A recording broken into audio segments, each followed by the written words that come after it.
तो नमस्कार मित्रों, एक बार फिर मेरे YouTube चैनल छैल बिहारी शर्मा के जो नाम से है उसमें आपका हार्दिक स्वागत और अभिनंदन है। और आज हम एक नया वीडियो लेकर आए हैं अनुपात और समानुपात, जिसमें हम आपको शुरू से लेकर और अंत तक बहुत अच्छे प्रश्न कराएंगे जो विभिन्न प्रतियोगी परीक्षाओं में आए हुए हैं, चाहे वो रीट की परीक्षा हो, आरएस की परीक्षा हो, बैंक पीओ, बैंक क्लर्क और टीजीटी, पीजीटी, सीटेट, इन सभी परीक्षाओं के सिलेबस में ये है।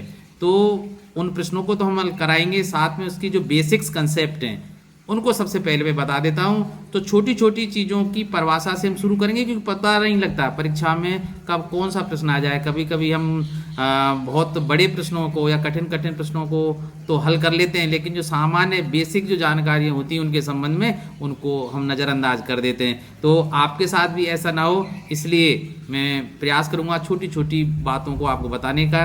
तो चलिए शुरुआत करते हैं परिभाषा से। तो देखिए, सबसे पहली बात उठती है कि अनुपात, ये अनुपात होता क्या है।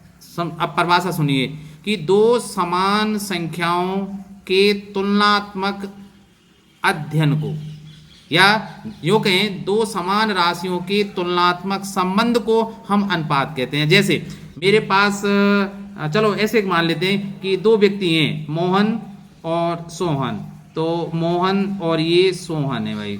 तो मोहन के पास 2000 रुपये हैं और सोहन के पास 3000 रुपये हैं। तो अब कोई ये कहे कि भाई इनका तुलनात्मक संबंध क्या है, तो कैसे कह सकते हैं कि भाई इनका अनुपात निकाल लीजिए। अनुपात कैसे निकाल लेते हैं भाई, 0 से 0 गए तो 2:3, या बड़ी से बड़ी संख्या 1000 से इनको विभाजित कर देते हैं, 2:3। इसका मतलब अगर मोहन के पास 2 रुपये हैं तो सोहन के पास 3 रुपये हैं। ठीक है, तो ये एक प्रकार का संबंध हुआ। तो इसमें क्या ध्यान रखनी है कि जिनका हम अनुपात संबंध ज्ञात कर रहे हैं अनुपात के आधार पर, वो समान राशि होनी चाहिए, अलग अलग मात्रक वाली राशि नहीं होनी चाहिए। इसका मतलब अनुपात हम तभी ज्ञात कर सकते हैं जब वो राशि अर्थात जो भौतिक राशि है उसका मात्रक एक हो। अब आप कहेंगे सर मात्रक एक हो, जैसे किलोग्राम, तो किलोग्राम जैसे अगर किसी के पास 2 किलोग्राम वजन है, किसी के पास 5 किलोग्राम वजन है, तो अनुपात हो गया 2:5। तो आप पूछेंगे सर क्या ऐसा नहीं हो सकता कि एक के पास 2 किलोग्राम है और एक के पास 500 ग्राम वजन है, अब अनुपात नहीं निकाल सकते? भाई इस स्थिति में नहीं निकाल सकते, आपको या तो दोनों किलोग्राम करने पड़ेंगे या दोनों को ग्राम में बदलना पड़ेगा।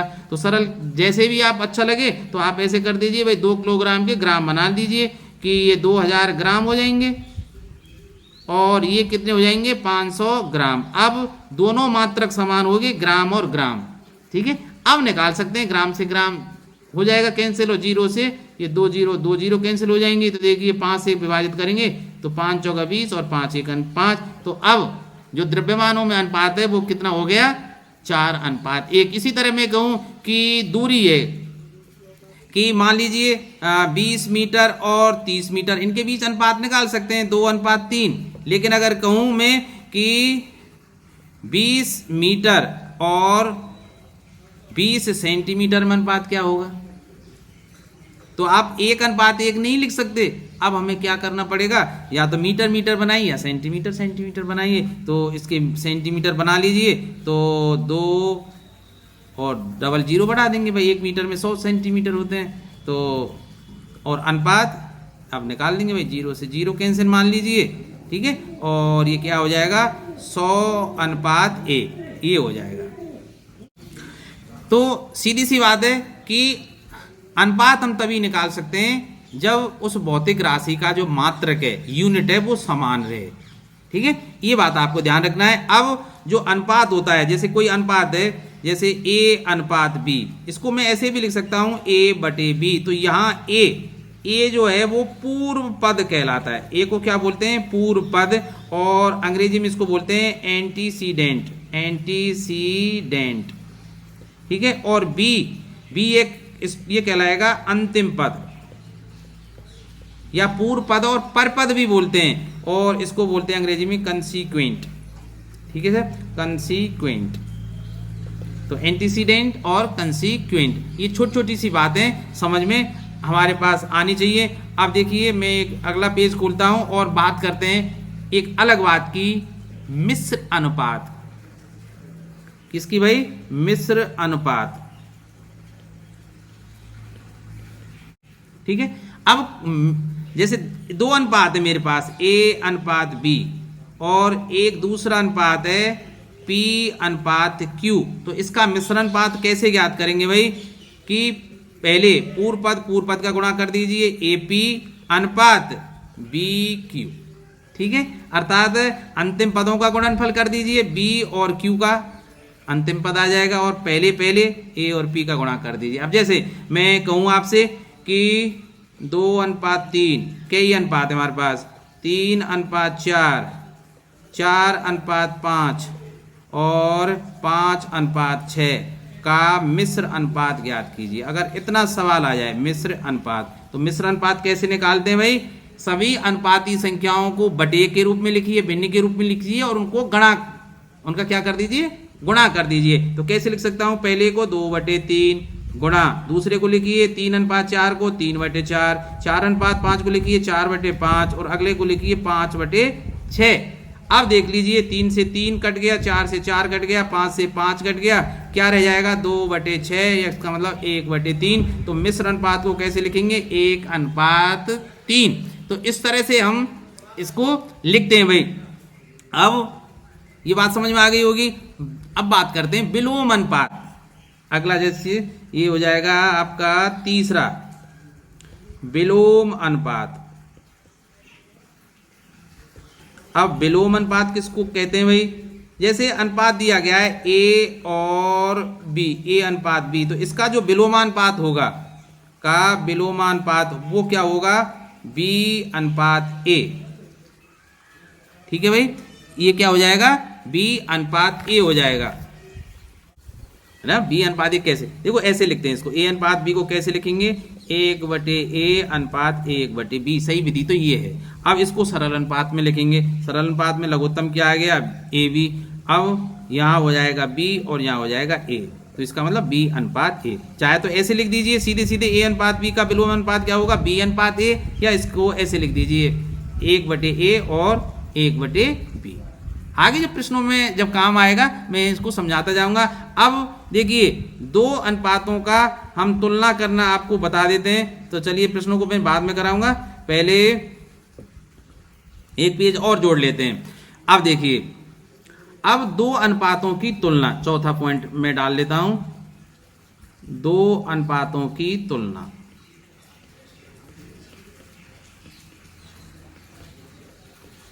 जैसे मेरे पास दो अनुपात हैं भाई, कि नंबर 1 डाल देता हूं, यदि m अनुपात n ग्रेटर देन p अनुपात q। आप याद रखना इस चीजों को, क्योंकि इसका हम उपयोग करेंगे। देखिए, यदि दो अनुपात हैं m और अनुपात n और p अनुपात q, यदि m अनुपात n is greater than p अनुपात q, अर्थात ये पहला अनुपात दूसरे अनुपात से अगर बड़ा है, तो इस स्थिति में मैं क्या कह सकता हूं कि m/n will be greater than p/q। और इसका मतलब क्या हुआ कि mq will be greater than, बस जोड़ना कर दीजिए, mq will be greater than pn। ये आपको याद रखना पड़ेगा। तो जब अनुपातों का तुलनात्मक रूप से हम अध्ययन करेंगे और देखेंगे कि कौन सा अनुपात बड़ा है, तो ये जो ट्रिक है वो बहुत काम आएगी, अभी बताऊंगा। यदि अब उल्टा सोचिए इसका, यदि m अनुपात n is less than p/q, then हम क्या लिख सकते हैं कि m/n will be less than p/q। इसका मतलब क्या होगा कि mq will be less than pn। अब मैं आपसे कहूं कि एक एग्जाम्पल के रूप में कि आप बताइए मुझे कि 2:3 इसका उपयोग कैसे करेंगे, तथा 5:8 में बड़ा अनुपात कौन सा है? अगर ये बड़ा अनुपात कौन सा है? ठीक है, ये प्रश्न आ गया भाई। तो देखिए कैसे लिखेंगे इनको, 2/3 उसी तरह लिखिए, और 5/8। अब इनको इस तरह से गुणा करके देखिए, तो देखिए कि 2×8 = 16, इनका गुणा किए इस तरह से, 2×8 = 16 और 5 दिया 15, ये लिख दिया 15। अब सीधी सी बात है कि 16 इज ग्रेटर देन 15, 16 बड़ा है 15 से, किधर की साइड बड़ी है, लेफ्ट हैंड साइड बड़ी है, तो लेफ्ट हैंड साइड का अनुपात भी बड़ा होगा। वही बात आ गई ना, पहली वाली पे ध्यान दीजिए, यही बात आ गई ना। इसलिए मैं क्या कह सकता हूं कि 2/3 जो अनुपात है इज ग्रेटर देन है 5/8, अर्थात 2/3 अर्थात 2:3 बड़ा है 5:8 की तुलना। वैसे भी करके देख लीजिए कि 2/3 का मतलब क्या होता है 0.666, भाग जाएगा ही नहीं, अर्थात 6 का बार आ जाता है, ऐसे ही है ना, अर्थात 0.66 रिपीट हो रहा है। और 5/8 को लिख के देखिए भाई, 5 में 8 का भाग देंगे तो हो जाएगा 8 छिक्की 48, फिर 2 8 दूनी 16, 8 पंजे 40, ये इतना हो गया। तो देखिए ये 0.666 है और ये 0.625 है, तो सीधी सी बात है कौन बड़ा है, 2:3 बड़ा है। तो इसके आधार पर आप अगर अनुपात दिए गए हों तो आसानी से इनको ज्ञात कर सकते हैं। आप पैनिक ना हो, बहुत धीरे धीरे मैं हर चीज़ को समझाता हुआ आपको चलूँगा। और अब हम चलते हैं देखिए नेक्स्ट चीज़ पर। और नेक्स्ट चीज़ क्या है, कुछ परिभाषा सी हैं, क्या है, जैसे वर्गानुपाती डुप्लीकेट रेशो। तो देखिए 0.5 में डाल देता हूँ, चलिए 0.5 है वर्गानुपाती। वर्गानुपाती, अब वर्गानुपाती क्या है, जैसे 2 अनुपात दिए गए हैं मेरे पास, है ना, उनका वर्गानुपात कैसे निकालते हैं, इनकी परिभाषा रूप में कहें तो देखो, एक कभी कभी ऑब्जेक्टिव टाइप प्रश्नों में ऐसे प्रश्न भी आ जाते हैं। एक्चुअल में वर्गानुपात होता क्या है कि कोई अनुपात है उसका समानुपात के साथ, अब मैंने क्या बोल दिया, किसी अनुपात का उसके समानुपात के साथ मिश्र अनुपात ही वर्गानुपात कहलाता है। मैंने क्या बोल दिया, बोली ना परिभाषा। अब इसको देखो सिद्ध करके बताता हूं। कोई अनुपात है मेरे पास A/B, ठीक है, का समानुपात क्या होगा, समानुपात तो तभी होगा जब पूर्व पद और अंतिम पद एक जैसे होंगे, है ना। तो इसका जो समानुपात है वो भी क्या होगा, A/B। तो मैंने क्या कहा था, किसी अनुपात का उसके समानुपात के साथ मिश्र अनुपात ही वर्गानुपात कहलाता है। तो अब बताइए A/B का A/B के साथ मिश्र अनुपात क्या होगा, पहले पदों का गुणा अर्थात A² अनुपात अंतिम पदों का गुणा B², वही हो गया ना। वर्गानुपात क्या होगा, तो A/B का वर्गानुपात क्या होगा, A² B²। जैसे मैं कहूं कि 2:3 का वर्गानुपात क्या हो जाएगा भाई, पहली का वर्ग 4 अनुपात दूसरी संख्या का वर्ग 9, ठीक है। अब इसी का उल्टा सोचिए, तो वर्गानुपात का क्या होगा, वर्गमूलानुपात, ठीक है। तो छठा पॉइंट है वर्गमूलानुपाती।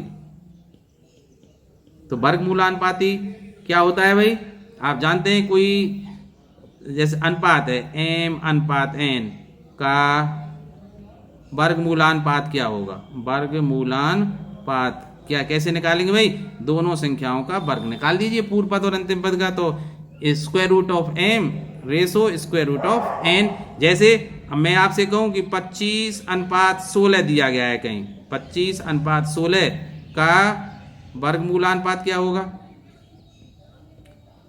आप तो पता ही लग गया कि 25 का वर्गमूल अनुपात 16 का वर्गमूल अर्थात 5:4, ठीक है।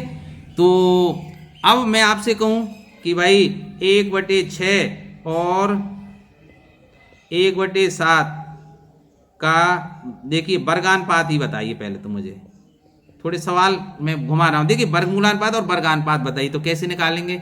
आप ऐसे नहीं करेंगे कि 1/36 और 1/49, हमें इनका पहले सरल अनुपात में, जो भी अनुपात दिया गया है उसको सबसे पहले सरल अनुपात में बदलिए। तो देखिए 1/6 और 1/7 को मैं क्या करूंगा, पहले सरल अनुपात में व्यक्त करूंगा। तो उसके लिए क्या करना पड़ेगा मुझे भाई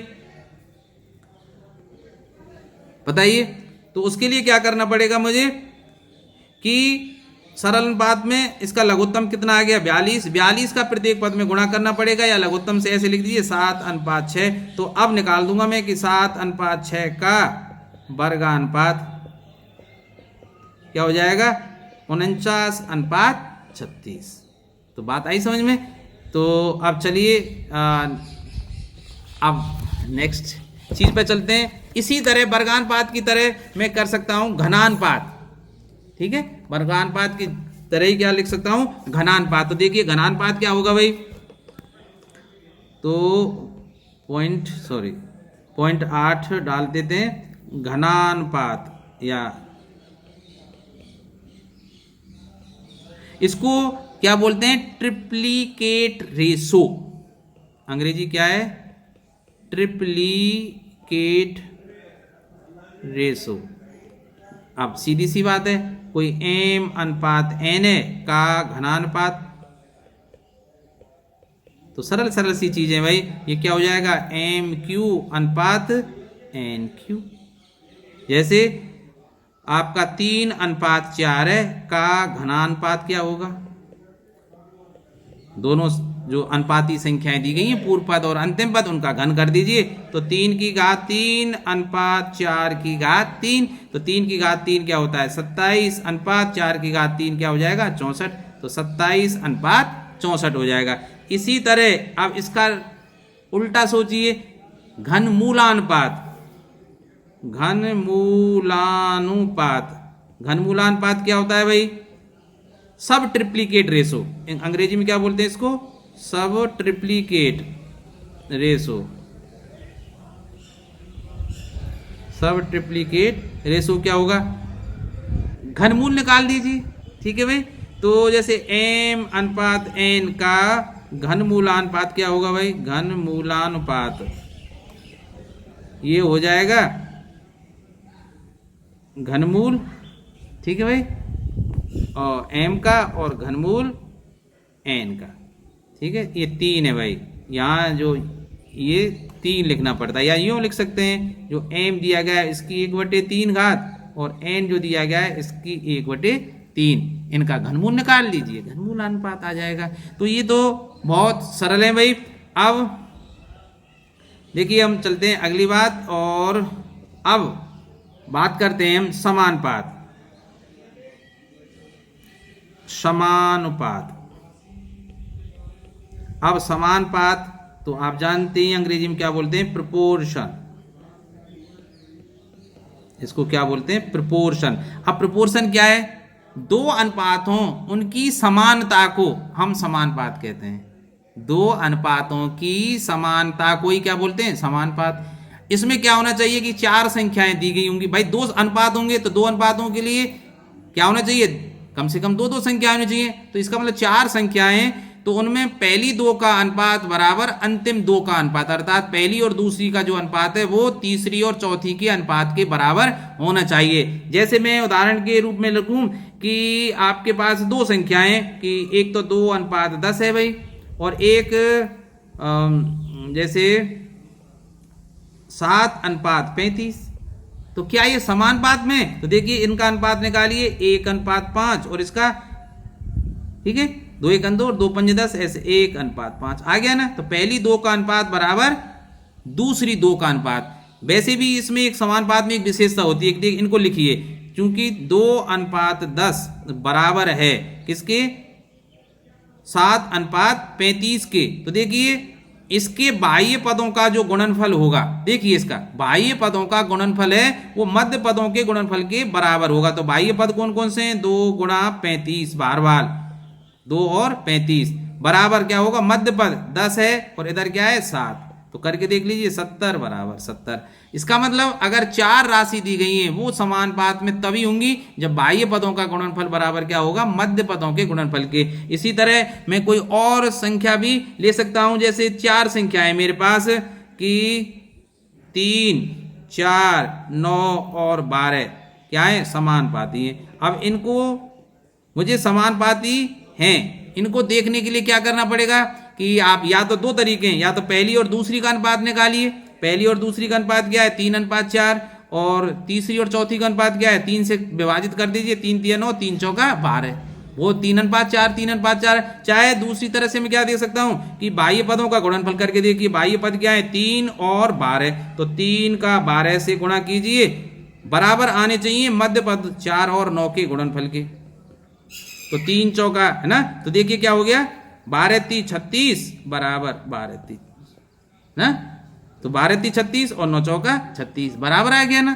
तो आप कैसे भी देख लीजिए, या फिर ऐसे भी देख सकते थे कि 3:4 बराबर होने चाहिए 9:12 के, अगर समानुपात में है तो, ठीक है, 2 अनुपातों की समानता है। पहला अनुपात 3:4 है, दूसरा क्या है 9:12 है। इनकी समानता को ही क्या बोलते हैं, समानुपात। समानता कैसे देखेंगे, पहले ही दो राशियों के बीच 3 और 4 का अनुपात है, दूसरी के बीच भी देखिए बड़ी से बड़ी संख्या से विभाजित कीजिए पूर्व पद और अंतिम पद को। तो बड़ी से बड़ी संख्या कौन सी है जिनका दोनों में भाग जा रहा है, 3 है, तो 3 तिया 9 और 3 चौका 12। तो दोनों अनुपात बराबर आ गए, तो चारों राशि कैसी है, समानुपात में। तो बात आई ना समझ में। चलिए अब हम अगली जो संख्या है उस पर चलते हैं, या अगले जो अनुपात है उस पर चलते हैं भाई। तो अब हम वितत अनुपात, इसको वितत समानुपात भी बोलते हैं, वितत समानुपात भी इसको बोलते हैं। कंटिन्यूड रेशो, नाम अंग्रेजी के अच्छे हैं, कंटिन्यूड रेशो। इसका मतलब 3, अगर मेरे पास 3 अशून्य संख्या ए बी सी है, तो देखिए इसको ध्यान रखना है, 3 अशून्य संख्या ए बी सी वितत अनुपात में होंगी। कब वितत अनुपात में होंगी, यदि विततानुपात में हैं, तब क्या होगा भाई कि पहली 2 का अनुपात बराबर होगा दूसरी 2 के अनुपात, अर्थात पहली और दूसरी का जो अनुपात है वो दूसरी और तीसरी के अनुपात के बराबर होना चाहिए, तभी इसको क्या बोलेंगे, कंटिन्यूड रेशो, वितत समानुपात। अब ऐसी स्थिति में क्या होगा भाई, इसको ऐसे भी लिख सकता हूं मैं, a बटे बी बराबर होगा b बटे सी, बचगुणा कर दीजिए, बी स्क्वायर बराबर क्या होगा ए सी। ठीक है, तो b अर्थात जो मध्य पद है वो किसके बराबर होगा, पहली और तीसरी के गुणनफल के। इसका मतलब अगर 3 संख्याएं वितत अनुपात में है, तो जो मध्य संख्या है जिसको मध्यानुपाती बोलते हैं, किसके बराबर होगा, square root of first into third. और जो c है उसको तृतीयानुपाती बोलते हैं, जो c संख्या है उसको क्या बोलते हैं, तृतीयानुपाती।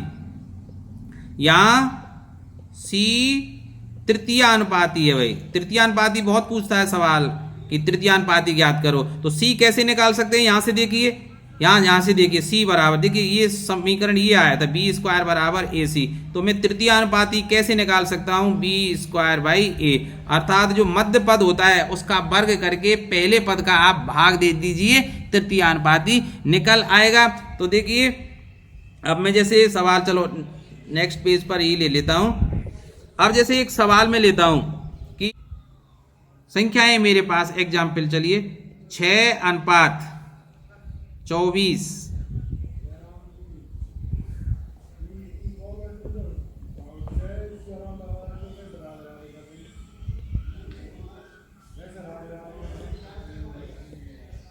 अब देखिए मैं कुछ एग्जाम्पल ले लेता हूं कि मेरे पास है 6 और 24 का मध्यानुपाती ज्ञात कीजिए। तो देखिए मध्यानुपाती कैसे ज्ञात करेंगे भाई, ज्ञात करो, कैसे निकालेंगे, माना इसका मध्यानुपाती x है, तो इसका मतलब संख्याएं कैसी हो जाएंगी कि 6x और 24, तो वही आ गया ना कि b स्क्वायर बराबर ए सी, ये a है, ये b है और ये c है। तो अभी मैंने बताया था ना कि मध्यानुपाती क्या होता है, b स्क्वायर बराबर किसके होता है, ए सी के। इसका मतलब यहाँ x स्क्वायर बराबर क्या होगा, 6 गुणा 24 के, या x बराबर हो जाएगा 24 छिक्की 144 का स्क्वायर रूट, और वो कितना आ जाएगा, 12। ठीक है, आप वैसे भी देख लीजिए मध्यानुपात में अब ये संख्याएं क्या हो जाएंगी, अब देखिए कि 6, 12 और 24, तो देखिए 6 दूनी 12 दूनी 24, मतलब जब मध्यानुपाती या वितत समानुपात की बात होती है तो हमेशा एक गुणोत्तर श्रेणी प्राप्त होती है। ये भी सोचिए 6 दूनी 12 दूनी 24, हमेशा गुणोत्तर श्रेणी प्राप्त होगी। वैसे भी निकाल के देख लीजिए कि पहली 2 का जो अनुपात है वो दूसरी और तीसरी के अनुपात के बराबर होगा। आप करके भी देख लीजिए कि 6 जो अनुपात 12 है वो 12:24 के बराबर होगा ना, क्योंकि पहली दूसरी का अनुपात वितत समानुपात में क्या होता है, दूसरी और तीसरी के अनुपात के। तो 6:12 का मतलब 1:2 और 12:1:12, 12 दूनी 24, ये बराबर हो गया ना। तो ये बात आपको ध्यान रखना है। मध्यानुपाती में बीच की जो टर्म होती है उसको क्या कितनी बार लिखते हैं, 2 बार लिखते हैं। अब देखिए एक उदाहरण में और लेता हूं, जैसे इसी में पूछ लेता मैं, या फिर बदल लेते हैं चलिए कि 18-24 मान लेते हैं। संख्याएं क्या है, 18 और 24 का तृतीयानुपाती ज्ञात कीजिए।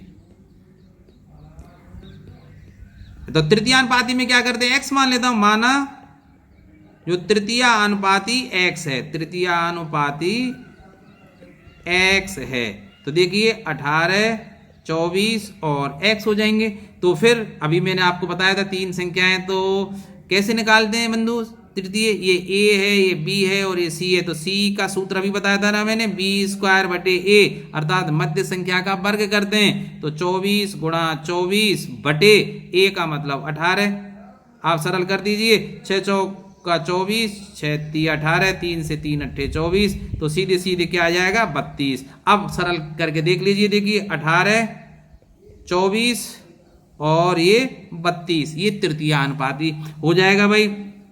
आप देखिए, और देखिए 6 तिया 18, 6 चौका 24, नहीं, अब इसमें देखिए अनुपात निकाल के देख लीजिए कि पहली दो का अनुपात 18 और 24 ये बराबर होना चाहिए 24 और 32 के, अर्थात पहली दो का अनुपात दूसरी और तीसरी के अनुपात, मतलब सीधी सी बात है, पहली और दूसरी का अनुपात मस्ट बी इक्वल टू दूसरी और तीसरी। तो ये पहली है, ये दूसरी, पहली और दूसरी का अनुपात बराबर होना चाहिए दूसरी और तीसरी। तो देखिए अब काट के देख लीजिए या विभाजित करके देख लीजिए, 6 तिया 18, 6 चौका 24, ऐसे 8 तिया 24, 8 चौका 32, ये रेशो बराबर आ गया ना। तो ये हुई भाई तृतीय अनुपाती की। अब इसी तरह हम अगर समानुपात में संख्या दी गई है तो चतुर्थ अनुपाती भी ज्ञात कर सकते हैं, वो तो आसान है। तो चलिए उदाहरण उसका भी एक ले लेते हैं, और चलिए एग्जाम्पल कि 0.2, 0.12 और 0.3, 0.2, 0.12 तथा 0.3, ये 0.3 है, का चतुर्थानुपाती ज्ञात कीजिए, चतुर्थानुपाती ज्ञात कीजिए। तो कैसे ज्ञात करेंगे भाई, माना चतुर्थानुपाती x है, तो 0.2 अनुपात 0.12 बराबर होना चाहिए 0.3 अनुपात x के। भाई सीधी सी बात है, अगर ये चारों संख्याएं समान, भाई चौथी संख्या मैंने x मान ली, अगर ये चारों संख्याएं समानुपात में है तो पहली दूसरी को अनुपात तीसरी और चौथी के अनुपात के बराबर होगा। अब हमारे पास ऑप्शन काफी है, आप ऐसे भी कर सकते हैं कि बाह्य पदों का गुणनफल बराबर मध्य पदों का गुणनफल। तो बाह्य पद क्या हो जाएंगे, 0.2 इंटू एक्स बराबर 0.12 इंटू 0.3, मध्य पद के रूप में 0.12 और 0.3 है,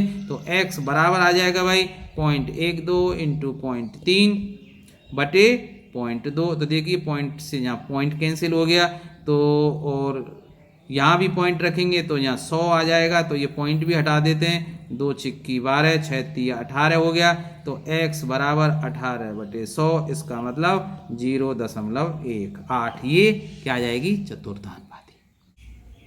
तो देखिए कुछ चीजें और रह गई हैं कि योगानुपात और अंतरानुपात, ठीक है, और योगांतरानुपात, इन चीजों को और मैं बता देता हूं। तो देखिए योगानुपात की बात करें हम, तो अगर दो अनुपात है मेरे पास a बटे b और c बटे d, मतलब a अनुपात b और c अनुपात d, तो इनका योगानुपात कैसे लिख सकते हैं हम। तो इसके लिए भाई एक तरीका है कि दोनों साइड में मैं एक एक जोड़ दूं। कैसे कि a बटे b प्लस 1 बराबर c बटे d प्लस 1, कोई फर्क नहीं पड़ेगा। अब देखिए यहाँ b लघुत्तम आ जाएगा, तो क्या हो जाएगा भाई a प्लस b, और यहाँ d लघुत्तम आ जाएगा, तो क्या आ जाएगा c प्लस d। तो योगानुपात में अब बात आई ना समझ में। योगानुपात ऐसे भी लिख सकते हैं कि अगर दो अनुपात दिए गए हैं तो हर वाली संख्या को ऊपर लाके अंश लाके और उसको जोड़ के हर वाली को एज इट इज रखते हैं, तो a प्लस b और c प्लस d। इसी तरह इसी को मैं जैसे a बटे b और c बटे d दिया गया है, तो इसका अंतरानुपात, ठीक है, अंतरानुपात कैसे लिख सकता हूं, प्लस की बजाय माइनस लगा दीजिए। कैसे a माइनस बी बटे b बराबर c minus D upon D, अर्थात हर वाली संख्या को ही जोड़ते हैं, हर वाली संख्या को ही घटाते हैं। इन्हीं का मैं योगांतरानुपात पूछूं तो योगांतरानुपात मतलब योग और अंतरानुपात दोनों साथ साथ चलेंगे। तो कैसे चलेंगे, ऊपर योग कीजिए नीचे अंतर कीजिए, बराबर उसी तरह c प्लस डी बटे c माइनस डी। तो इन जो मैंने ये चीज़ें बताई हैं इनका प्रयोग करके आप अनुपात समानुपात के जितने भी सवाल हैं उनको आसानी से हल कर सकेंगे। तो चलिए अब हम सीधे सीधे आपको सवालों पर ही ले चलते हैं। तो ये रहा आपकी स्क्रीन पर दूसरा सवाल, मतलब मैं जितने भी सवाल कराए उनको मैंने पहला मान लिया क्योंकि ये क्रमांक पहले ही डल चुका था, तो सॉरी फॉर दिस। तो देखिए पहला जो सवाल है बहुत अच्छा सवाल है, आप इसको ध्यान से देख लेना भाई।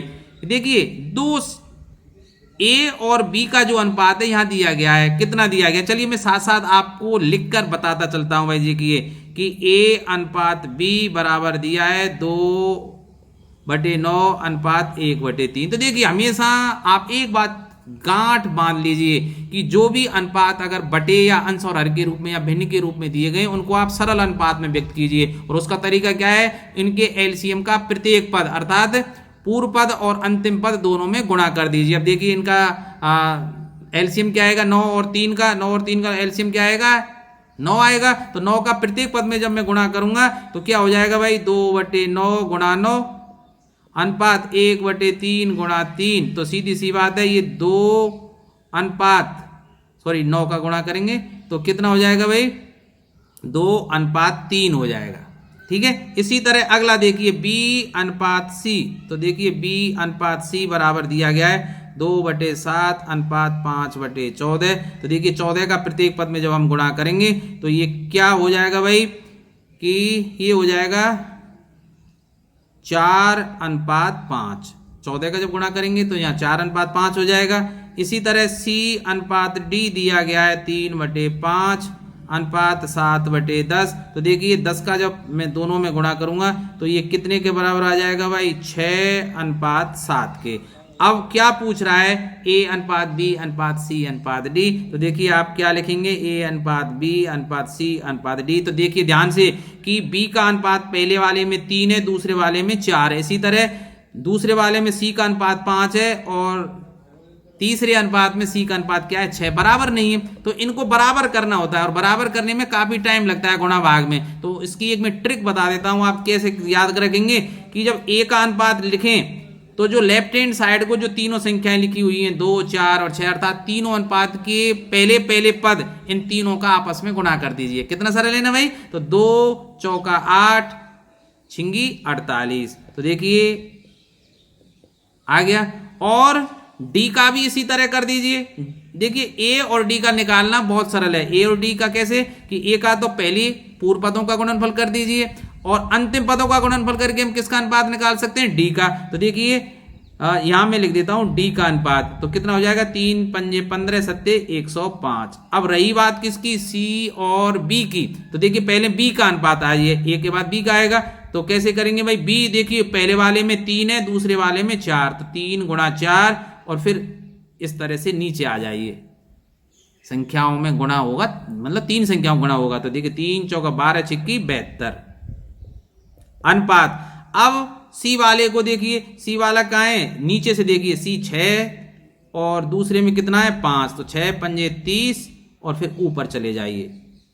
ठीक है, बी वाले में तो ऊपर से नीचे आते हैं इस तरह से, और यहाँ 6 पंजे 30 दिया 90।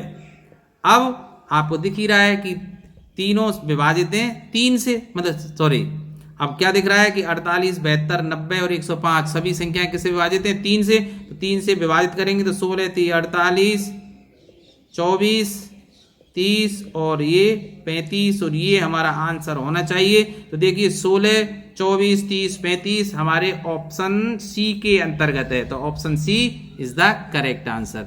याद रहेगा ना आपको। तो चलते हैं अगले प्रश्न पर। अब देखिए यदि ए अनुपात बी 2/3 है, बी और सी का अनुपात 4/5 है, तो हमें क्या ज्ञात करना है, ए प्लस बी और बी प्लस सी का अनुपात। अब देखिए गलती क्या करते हैं बच्चे कि सीधे सीधे बी का मान ले लेते हैं और सी का और ए का मान रख देते हैं। अरे कैसे रख देंगे, क्योंकि पहले अनुपात में बी का जो अनुपाती संख्या है वो 3 है और दूसरे में देखिए पहली क्या है 4 है। तो बी गड़बड़ कर रहा है ना। अब इसके तो 2 तरीके हैं, कैसे कि एक तो ये तरीका है कि ए अनुपात बी बराबर 2/3 और बी अनुपात सी बराबर 4:5। तो बराबर करने के लिए क्या करूं, इसको 12 बना देता हूं। 12 बनाने के लिए इसमें 4 का गुणा और इसमें किसका कर देता हूं, 3 का। तो क्या हो जाएगा भाई, देखिए कि A/B, अब यहां से हो जाएगा 4 का गुणा करेंगे तो दोनों में करेंगे, दोनों जो संख्याएं 2 और 3, तो देखिए 8:12 और यहाँ 3 का इन दोनों में ही गुणा होगा भाई, ठीक है। तो B/C कितना हो जाएगा, 12:15। तो अब देखिए B दोनों जगह बराबर हो गया, तो A/B/C में क्या लिख सकता हूं, 8:12:15। अब ये थोड़ा सा श्रम साध्य, इसमें समय लग रहा है, आपको समय बचाना है। तो ट्रिक क्या हो सकती है इसकी, आप कैसे लिख सकेंगे, देखिए दोनों लिख लीजिए। A/B कितनी थी, 2:3। ऐसे ही B/C कितनी है भाई, 4:5। यही था ना। तो कैसे निकालेंगे, देखिए बहुत आसान तरीका बता देता हूं। A/B/C, देखिए A का अनुपात निकालें, वर्टिकली नीचे गुणा कर दीजिए, मतलब पूर्व पद जो है उनका गुणा कर दीजिए। 2 और 4 का गुणा कर देंगे 8। अनुपात B का जब निकालें तिरछा गुणा कर दीजिए, 3 और 4 12। और C का जब निकालें तो बाहर वाली संख्या अर्थात जो अंतिम पद थे ना दोनों अनुपातों के, 3 और 5, इनका गुणा कर दीजिए, 3×5 15। वही आ गया ना, देख लीजिए 8 12 और 15। अब मुझे पता लग गया कि A का मान 8K लिख सकता हूं, B का मान 12K लिख सकता हूं, C का मान 15K लिख सकता हूं। तो सीधे सीधे आपके छोड़िए झंझट, आप सीधे सीधे लिख दीजिए। पूछ क्या रहा है, A+B अनुपात B+C। तो देखिए A का मान क्या लिख दूंगा मैं, 8 + 12, तो ये 20 हो जाएगा भाई। और B+C अर्थात 12 और 15, ये हो गया 27। तो 20:27 विल बी करेक्ट आंसर, जो ऑप्शन C में है। तो C is the correct answer. अब बढ़ते हैं हम अगले प्रश्न की तरफ भाई। और अगला प्रश्न क्या कह रहा है कि 5:19 के प्रत्येक पद में से क्या घटाया जाए कि नई संख्याएं 3:4 के अनुपात में हो जाए। तो मान लेता हूं भाई कि दोनों में से क्या घटा दिया जाए, x घटा दिया जाए। हमारा तो सबका उपचार क्या है, x। तो क्या हो जाएगा भाई, तो 15 - x बटे 19 - x will be equal to 3/4 के। भाई इन दोनों में से x अगर मैं घटा दूं तो वो अनुपात कितना हो जाता है, 3:4 हो जाता है। तो बराबर 3/4 बज गुणा कर दीजिए, या ठीक है कैसे भी आपको जैसे लिखना है। तो देखिए 19×3 = कैसे भी कर दीजिए, 19×3 - 3x बराबर 15×4 = 60 - 4x। तो अब लिखिए -3x + 4x बराबर 60 - 57। तो देखिए x बराबर क्या हो जाएगा, 4। तो x का मान कितना आ गया, 4 घटाना है, ठीक है। तो ऑप्शन 60 में से 57 गए तो 3 बचेंगे, ठीक है। तो x का मान कितना आएगा, 3। तो ये गलत है भाई, ठीक है। तो 3 ऑप्शन A के अंतर्गत है। तो अब बढ़ते हैं हम अगले प्रश्न की तरफ। तो देखिए यदि x/5 बराबर y/8 हो तो x + 5 अनुपात y + 8 क्या होगा भाई, लिख देंगे ना भाई। कैसे लिख देंगे, तो देखिए जो दिया गया है इसको देखिए, क्या दिया गया है, x/5 बराबर y/8। आप ऐसे लिख दीजिए ना, y और 5 का स्थान बदल दीजिए। कैसे लिख सकता हूं मैं, x/y बराबर 5/8। यार वही तो बात हुई ना, 8x बराबर 5y, 8x बराबर 5y, वही बात होगी ना। तो अब पूछ क्या रहा है, x + 5। तो अब जो पूछ रहा है इसको लिख दीजिए, x + 5 बटे y + 8। तो x का मान रख दीजिए 5 और +5 बटे y का मान यहां से लिखिए 8 और प्लस ये 8 है। तो 10/16 काट दीजिए, 5/8। तो ये कितना हो जाएगा, 5:8। तो कभी कभी ऐसे सरल सवाल भी आ जाते हैं। क्या ध्यान रखना है आपको, मैंने जितने भी ये सवाल लिए सभी विभिन्न परीक्षा में आए हुए प्रश्न, ठीक है। तो अब देखिए यहाँ C और D ऐसे मामले कभी कभी कंफ्यूजन में डाल देते हैं। तो देखिए बहुत सावधानी से आपको पिक करना है आपका करेक्ट आंसर, तो D is our correct answer. तो अब हम चलते हैं अगले प्रश्न पर भाई।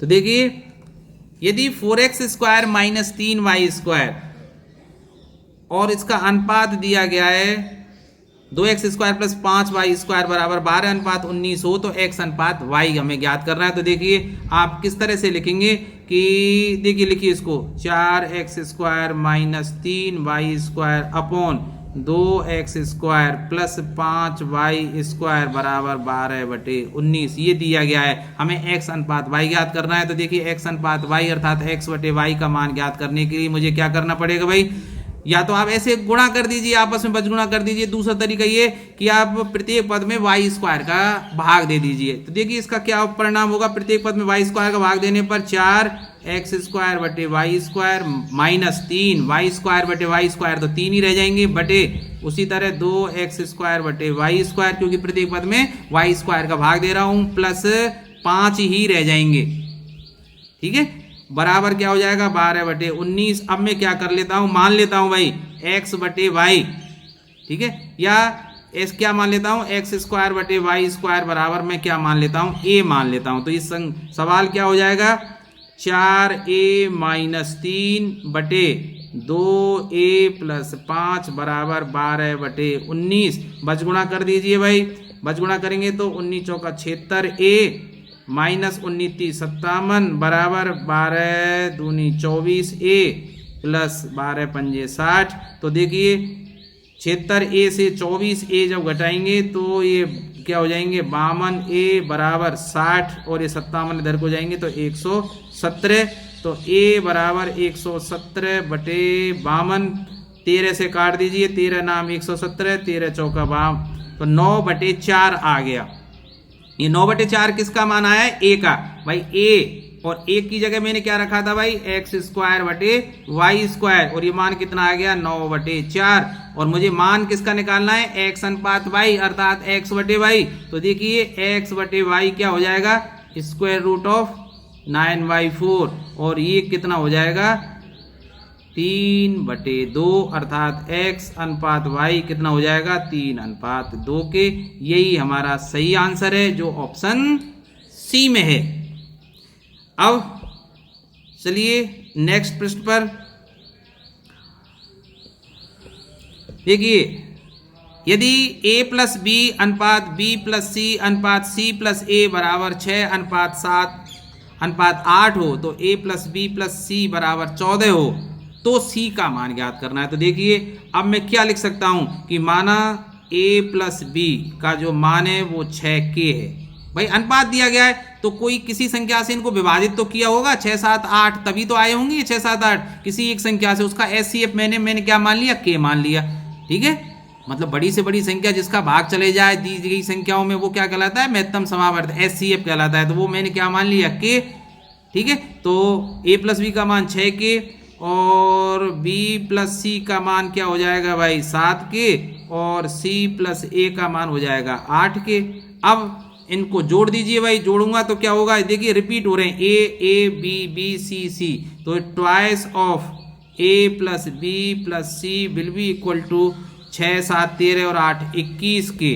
तो अब देखिए a प्लस बी प्लस सी का मान यहाँ क्या दिया गया है 14, तो 2 × 14 बराबर 21 के। तो देखिए 7 से विभाजित कर दिए, 7 दूनी 14 7 या 21, तो 3k बराबर 4, तो k बराबर आ जाएगा 4/3। तो k का मान तो यहाँ क्या आ गया 4/3 आ गया। अब देखिए मान पूछ रहा है c का, c का मान कैसे निकालूंगा a प्लस बी प्लस सी में से a प्लस बी को घटा दीजिए। तो देखिए c बराबर क्या हो जाएगा a प्लस बी प्लस सी में से घटाइए a प्लस बी को, तभी तो c बचेगा। तो देखिए a प्लस बी प्लस सी का मान कितना दिया गया है 14, तो 14 माइनस a प्लस बी का मान कितना है 6k, देखिए 6 और k का मान क्या है 4/3, तो 3 दूनी 6। तो देखिए 14 माइनस 8, 14 में से 8 गए तो 6 विल बी करेक्ट आंसर जो ऑप्शन ए में है। आशा है समझ में आ गई होगी आपको। अब नेक्स्ट प्रश्न पर देखिए, अब अगला सवाल 8वां सवाल आपकी स्क्रीन पर 3a + 5b अनुपात 3a - 5b बराबर 5 अनुपात 1 हो तो a अनुपात b। तो ऐसे सवालों को हल करने के लिए क्या करें, अनुपात जो दिए गए उनको अंश और हर के रूप में या भिन्न के रूप में लिख लीजिए और बराबर में कैसे कि देखिए 3a + 5b बटे और क्या आ जाएगा भाई 3a - 5b बराबर क्या आ जाएगा 5/1 बचगुणा कर दें तो देखिए क्या आ जाएगा 15a - 25b बराबर 3a + 5b। अब a और b को अलग अलग साइड में कर देते हैं तो देखिए 15a - 3a बराबर 5b और ये 25 उधर को जाएंगे तो प्लस के हो जाएंगे। तो देखिए ये हो गए कितने 12a बराबर 30b। तो मुझे निकालना है a और b का अनुपात, वो कितना हो जाएगा 30/12 के। ठीक है, p को यहाँ लिया है और 12 यहाँ आ जाएगा। तो अब इसको विभाजित कर देते हैं भाई। तो ये 6 से 6 पंजे 30 और 6 दूनी 12 5:2 आ जाएगा जो ठीक है। तो a अनुपात b बराबर 5:, जो ऑप्शन डी में है। ठीक है, option D is correct here. तो अब हम चल प्रश्न संख्या 9 पर बढ़ते हैं भाई। तो देखिए कि x अनुपात y 3:5 दिया गया है, 10x + 3y इनका मान हमें निकालना है। तो देखिए ऐसे सवालों का चूंकि आंसर निकालना है, वैसे तो x/y के रूप में बदलने के लिए प्रत्येक पद में हम क्या करेंगे भाई y का भाग देंगे, पर आप ऐसा कर सकते हैं कि सीधे सीधे x की जगह पर 3 रख दीजिए, y की जगह 5 रख दीजिए और मान आ जाएगा। कैसे भाई, ऐसे सवालों को हल करने के लिए कैसे लिखेंगे 10 गुणा x की जगह 3 रख दीजिए प्लस 3 और y की जगह क्या रख दीजिए 5/5, x की जगह 3 रखिए और प्लस 2y और तो 2 और y की जगह क्या रख दीजिए 5, क्योंकि x का मान 3 है और y का अनुपात क्या दिया गया है 5। वैसे हमें ये k रखना चाहिए था, तो 3k 5k 3k 5k k common लेके कट जाता है, क्योंकि हमें केवल यहाँ ऑप्शन में आंसर देखना है, इसलिए मैं ऐसा कर रहा हूं। तो देखिए 30 + 15 बटे 15 + 10 तो ये 45/25 हो गया। तो 5 नाम 45 5 25 9:5 आ जाएगा जो ऑप्शन सी में है। तो चलते हैं अगले प्रश्न की तरफ भाई कि दो संख्याओं का अनुपात 3:7 है। यदि प्रत्येक संख्या में 6 जोड़ दें तो अनुपात 5:9 हो जाता है। तो संख्याएं कौन सी हैं? ठीक है, तो अब ऐसे सवालों को हल करने के लिए देखिए पहली जो संख्या है, अब देखिए संख्याएं मूल संख्याएं पूछ रहा है, तो मूल संख्याओं में अनुपात 3:7 का है। तो आप देखिए 3 का विभाजन कौन कौन सी और 7 से, तो देखिए या तो अब ए बी और सी में से कोई सा हो सकता है। अब इसका मतलब मुझे ये सवाल करना ही पड़ेगा, नहीं तो फिर आप ऐसा देख सकते थे कि भाई पहली संख्या जो उत्तर की है वो 3 से विभाजित होनी चाहिए, दूसरी संख्या 7 से विभाजित होनी चाहिए, वो आंसर हो जाता है। तो पर अब यहाँ पहली संख्या और दूसरी संख्या इनमें ए बी सी जो ऑप्शन दिए गए उन तीनों में विभाजन हो रहा है, तो फिर गड़बड़ है ना, तो करके देखना पड़ेगा। तो मान लेता हूं पहली संख्या कितनी है 3 के और दूसरी संख्या कौन सी है 7 के। पहली संख्या है, ये पहली संख्या है, ये दूसरी संख्या है। अब देखिए प्रत्येक संख्या में 6 जोड़ दिया जाए तो 3k + 6 बटे 7k + 6 और ये अनुपात किसके बराबर हो रहा है 5:9 के 5/9 के। अब बचगुणा कर दीजिए भाई। तो देखिए 7 35 के + 30 बराबर 27 के + 9 छिक्की 54।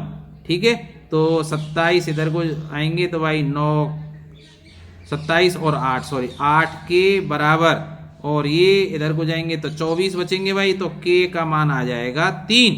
k का मान जब 3 आ गया तो पहली संख्या कितनी है भाई 3k, इसका मतलब 9, और दूसरी संख्या कौन सी है 7k, इसका मतलब 7 × 3 = 21। ठीक है, तो ये 9 और 21 आने चाहिए, 3 × 9 7 × 21 9 और 21। ठीक है, तो ऑप्शन ए में है भाई। अब देखते हैं अगला प्रश्न, बहुत अच्छा प्रश्न है सर।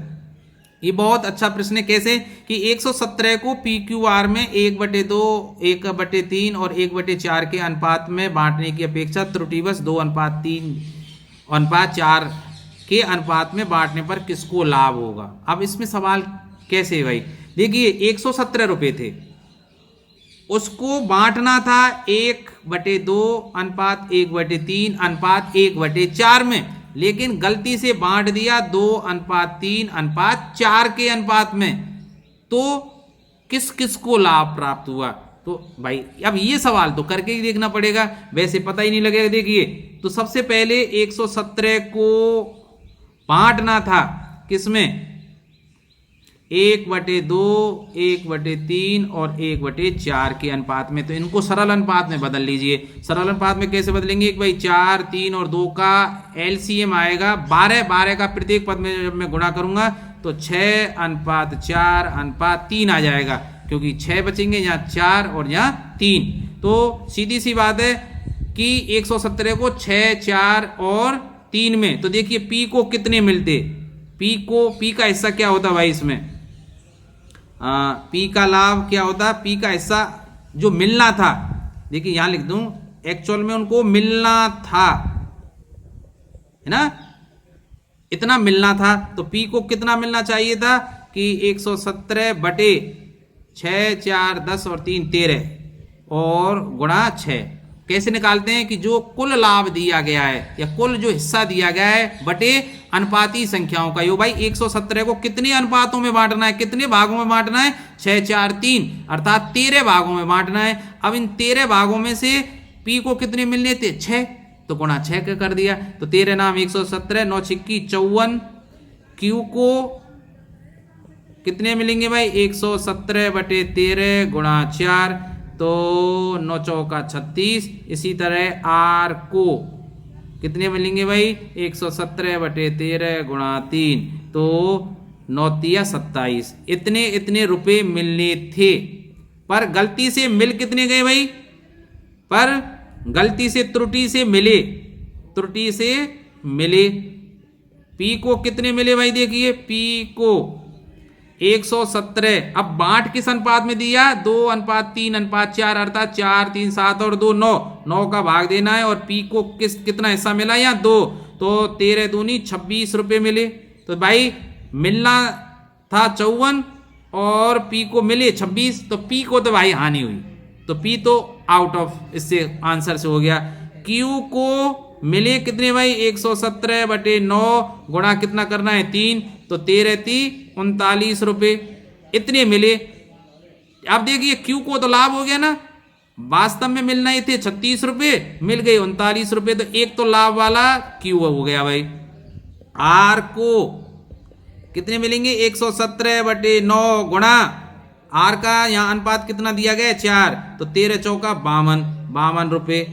गलती से जो बांटा तो R को 52 रुपए मिलने कितने थे 27, तो R को सबसे ज्यादा लाभ हुआ। तो इसका मतलब R को भी लाभ हुआ और Q को भी लाभ हुआ। हानि बेचारे किसको उठानी पड़ी, P को। पूछ क्या रहा है, किसको लाभ हुआ, तो देखो P को तो नहीं हुआ भाई, ये तो ऑप्शन गलत है। Q को बिल्कुल हुआ भाई, R को भी हुआ। अरे आंसर तो D हो गया, क्योंकि आंसर क्या है, Q और R दोनों को ही तो लाभ हुआ है इसमें। ठीक है, तो आशा है आपको ये समझ में आ गया होगा। तो बढ़ते हैं हम अगले प्रश्न पर। और तो देखिए इस प्रश्न को कि एक थैली में ₹1.50, 10 पैसे के सिक्कों का अनुपात 3:4:8 है। यदि इस थैली में कुल धन 116 रुपए हो तो 10 पैसे के सिक्कों की संख्या कितनी थी। तो भाई सिक्कों का अनुपात दिया गया है, ठीक है, सिक्कों का अनुपात ही तो दिया गया है, सिक्कों की कुल संख्या तो नहीं दी गई है। तो मैं क्या मान लेता हूं कि माना सिक्कों की संख्या क्रमशः का मतलब 1 रुपए के, 50 पैसे के और 10 पैसे के जो सिक्के हैं वो कितने थे, कि माना मैं यहां मान लेता हूं, माना सिक्कों की कुल संख्या या संख्या मान लेता हूं, वो क्रमशः कितनी थी, क्रमशः थी 3 के, 4 के और 8 के, 3 के, 4 के और 8 के थी। तो अब देखिए कुल धन कितना है, 116 रुपए। अब 116 रुपए कैसे आएगा, तो देखिए 1 रुपये है, अब सोचना 1 रुपये है, ठीक है भाई 1 रुपये है, अब इसके नोटों की या सिक्कों की संख्या कितनी है? 3 के। तो 1 में गुणा किया मैंने 3 के का, ठीक है, प्लस आगे चलिए 50 पैसे है। अब 50 पैसे, अब यहां चलेगा नहीं ऐसे, या तो रुपए बने या पैसे। तो 50 पैसे में कितने का भाग दूंगा? 100 का। तो 50 बटे 100 और गुणा किसका कर दूंगा? 4 के का, क्योंकि 50 पैसे के सिक्कों की संख्या कितनी है? 4 के। इसी तरह अब 10 पैसे हैं, 10 में कितने का भाग दूंगा? 100 का, रुपए बनाने के लिए, और गुणा इसकी संख्या कितनी है? 8 के, और टोटल धन कितना हो जाएगा? 116 रुपए के। मैंने सबके रुपए बना लिए और बराबर 116 के कर दिए। बात आई ना समझ में? भाई रुपया तो रुपया है, तो वो तो 1 गुणा 3 के, ठीक है। अब 50 पैसे के रुपए बनाए तो 50 बटे 100 कर दिए मैंने, और 50 पैसे के सिक्कों की संख्या कितनी थी? 4 के, तो 4 के का गुणा कर दिया, प्लस 10 पैसों को रुपए बनाने के लिए 100 का भाग दिया, फिर गुणा 8 के क्यों क्यों किया? 8 के का गुणा क्यों किया? क्योंकि 8 के क्या है? 10 पैसे के सिक्कों की संख्या है ना। जैसे 10 रुपए के 10 नोट हैं तो 100 हो गए ना भाई, 10 गुणा 10। तो ऐसे ही यान लिख। अब देखिए इसको सरल कर दीजिए, तो देखिए 3 के प्लस ये कितना हो जाएगा? 2 के, सरल कर लीजिए, 50 दूनी 100, और ये हो जाएगा प्लस ये 10 हो जाएगा विभाजित होकर 10, और 8 बटे 10, इसका मतलब 4 के बटे 5 बराबर 116। ऐसे ही ना भाई। तो अब 5 का प्रत्येक पद में गुणा कर दीजिए भाई, एलसीएम 5 है, तो 5 का प्रत्येक पद में गुणा करेंगे। देखिए 15 के प्लस 10 के प्लस 4 के बराबर 116 गुणा 5। एलसीएम का प्रत्येक पद में गुणा कर दिया मैंने, तो ये कितना हो गया भाई? 15 10 25 और 4 29, 29 के बराबर 116 गुणा 5। तो देखिए के बराबर हो जाएगा 116 गुणा 5 बटे 29, 29 चौका 116, 4 पंजे 20। तो 20 आ गया के का मान, ठीक है। अब पूछ क्या रहा है? 10 पैसों की सिक्कों की संख्या। अब 10 पैसों के सिक्के कितने थे? 10 पैसे के सिक्कों की संख्या कितनी थी भाई? कितनी मानी थी हमने? 8 के। 8 के, इसका मतलब 8 गुणा 20, तो बंधु आंसर आ गया 160, ठीक है। तो 160 सिक्के थे 10 पैसे के, आंसर डी है। तो देखिए अब इस प्रश्न पर आ जाइए, बहुत अच्छा सवाल है, बहुत अच्छा सवाल है कि कैसे सवाल करेंगे कि 1/x और 1/y और 1/z का जो अनुपात है वो कितना दिया गया है? 2:3:5 दिया गया है। तो x y z का अनुपात हमें ज्ञात करना है, तो कैसे निकालेंगे भाई? आप बताइए। आसान तो है पर कैसे निकालेंगे? सोच लिया आपने। और आप देखिए सही प्रश्नों को हल करने की विधि ये कि जैसे ही स्क्रीन पर आए आप वीडियो को पॉज कीजिए और फिर इसको हल करके आप देख लीजिए कि इसका आंसर क्या आ रहा है। तो देखिए क्या दिया गया है कि 1/x अनुपात 1/y बराबर 1/z। तो अब मैं क्या लिख सकता हूं? इसको ऐसे लिख सकता हूं ना कि x अनुपात y अनुपात z बराबर क्या होगा? 1/2 अनुपात 1/3 अनुपात 1/5, विलोमानुपात करके नहीं। अब 1/x का विलोमानुपात क्या होगा? x।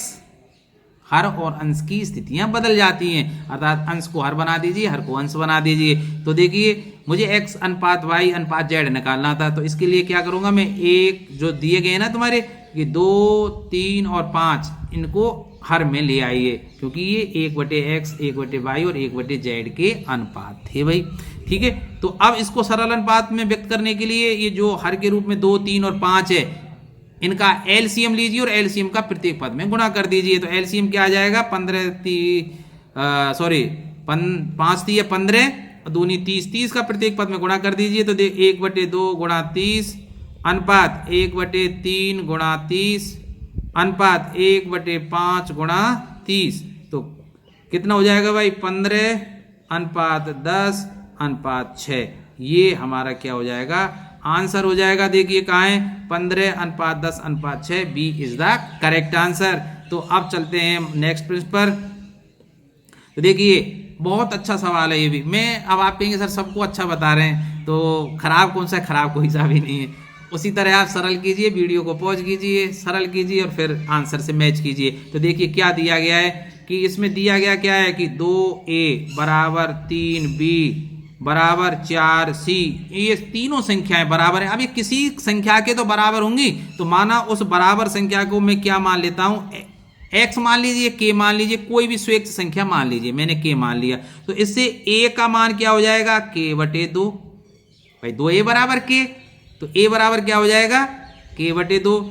इसी तरह b का मान क्या हो जाएगा, k/3 तथा c बराबर हो जाएगा k/4 के। पूछ क्या रहा है, a अनुपात b अनुपात c, अर्थात मुझे अगर a b और c का अनुपात निकालना है तो क्या ज्ञात करना पड़ेगा, k/2 k/3 और k/4 का सरल अनुपात निकालना पड़ेगा। तो इसको मैं क्या लिख सकता हूं भाई, k से k कैंसिल हो गया, 1/2 अनुपात 1/3 अनुपात 1/4। वही बात आ गई कि अब 4, 3 और 2 का एलसीएम लीजिए, प्रत्येक पद में गुणा कर दीजिए, तो 12 आएगा। 12 का प्रत्येक पद में गुणा करूंगा तो 1/2 गुणा 12 अनुपात 1/3 गुणा 12 अनुपात 1/4 गुणा 12। तो देखिए सरल कर दीजिए भाई, 6:4:3, this is the correct answer. तो ये ऑप्शन सी के अंतर्गत है। बढ़ते हैं अगले प्रश्न की तरफ। भाई प्रश्न को ध्यान से पढ़िए, a अनुपात b अनुपात c बराबर 2:3:4 दिया गया है। ज्ञात क्या करना है, a/b अनुपात b/c अनुपात c/a मुझे ज्ञात करना है। तो देखिए जो दिया गया है उसको लिख लीजिए भाई, a/b अनुपात b/c अनुपात c/a। तो देखिए मान रख दीजिए, तो a की जगह में क्या रख दूंगा, 2k/b की जगह 3k अनुपात, उसी तरह 3k/c का मान क्या है, 4k अनुपात c का मान क्या है, 4k और a का मान क्या है, 2k। भाई मैंने a b c संख्याओं को मान लिया, 2k 3k और 4k। अब k से k कट गया तो ये अनुपात रह गया कितना, 2/3 अनुपात 3/4 अनुपात, ये तो 2 रह गया। अब इनका एलसीएम कितना आएगा भाई, 3 और 4 का एलसीएम 12 है, तो 12 का प्रत्येक पद में गुणा कर दीजिए भाई। तो 12 का गुणा करूंगा तो 4, 4 दूनी 8 अनुपात 3 तिया 9 अनुपात 24, 8 अनुपात 9 अनुपात 24 होगा, जो ऑप्शन बी में है। तो B is the correct answer. देखिए यदि a b से 40% अधिक हो तथा b c से 20% कम हो तो a अनुपात c है। तो देखिए ऐसे प्रश्नों को हल करने के लिए आप या तो प्रतिशत का सहारा ले सकते हैं या वैसे भी सरल कर सकते हैं। देखिए प्रतिशत से कैसे कर सकते हैं, मैं मान लेता हूं भाई कि माना C का जो धन है, या कुछ भी मान लीजिए, माना C का धन ही मान लेते हैं, चलिए C का धन कितना है, 100 रुपये है। अब देखिए यहाँ से देखिए B C से 20% कम है, तो B का धन कितना हो जाएगा, 100 पे 20% कम 80 रुपये हो जाएगा, ये 100 रुपये थे।